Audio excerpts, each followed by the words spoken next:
જોળીમાં જાગીર જેને આંબે ન કોઈ અમીર, જોગીડાની જોળીમાં જાગીરજી. ભગત રામ રામ. તમારું નામ આપણા દર્શક મિત્રોને જણાવી દો. વિહાભાઈ ભરવાડ.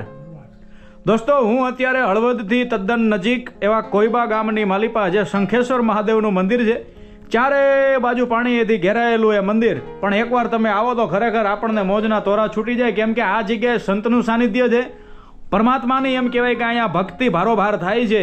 ત્યારે વિહા ભગત, તમે કેટલા વર્ષથી અહીંયા સેવા કરવા માટે આવો છો?